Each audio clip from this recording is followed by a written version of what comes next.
एक बार कुरुक्षेत्र में एक ऋषि रहा करते थे,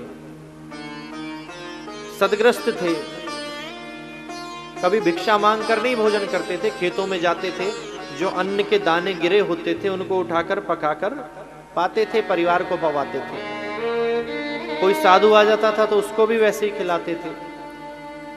दुर्वासा जी को एक बार पता चला और दुर्वासा जी पधारे परीक्षा लेने, तो थोड़ा सा ही अन्न था, पकाकर दुर्वासा ऋषि को पवा दिया, पूरा परिवार भूखा रहा। दुर्वासा जी जाने लगे और देखने लगे कि इसको कितना क्रोध आ रहा है, देखता हूं जरा सा भी क्रोध नहीं आया, चले गए। फिर आए, अगली बार भी ऐसा किया, 6 बार ऐसा हो गया। ऋषि पूरे परिवार के समेत भूखे रहे और दुर्वासा जी को भरपेट भोजन कराएं। ऐसी शरणागति देखकर दुर्वासा जी बड़े प्रसन्न हुए और प्रसन्न होकर कहने लगे कि मैं विमान मंगाता हूं जिससे तुम सह शरीर स्वर्ग जाओगे। विमान आ गया, उस ऋषि ने बैठने से मना कर दिया। कहने लगे, जिस संसार में रहते हुए अहंकार रहित जीवन मिल जाए और सेवा का मन में भाव आ जाए, इससे ज्यादा सुंदर आनंद स्वर्ग और वैकुंठ में भी नहीं आएगा। यही स्वर्ग है भक्तों।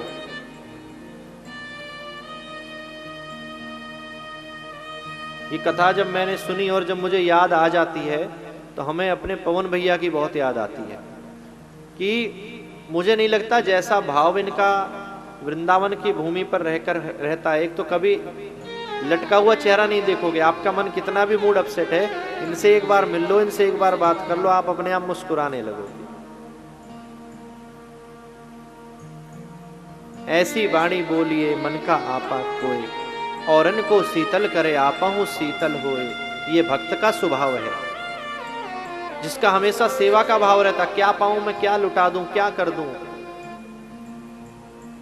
सेवा करने वाले व्यक्ति को काम नहीं ढूंढना पड़ता और ना सेवा करने वाले को काम ही ढूंढना पड़ता। हाँ जी गुरुजी बताओ, कुछ काम है, करना है।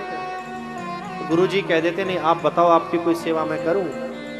और जो सेवा करने वाला व्यक्ति है उसे आप काम नहीं बताएंगे, तब भी उसको काम अपने आप ही मिल जाएगा।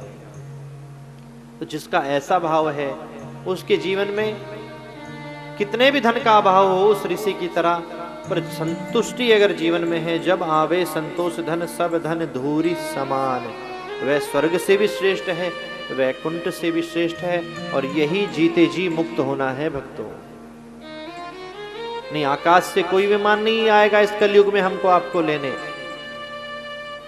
इस मन के बंधन से एक बार मुक्त हो गए तो इस संसार में रहते हुए भी आप विमान में बैठे रहेंगे।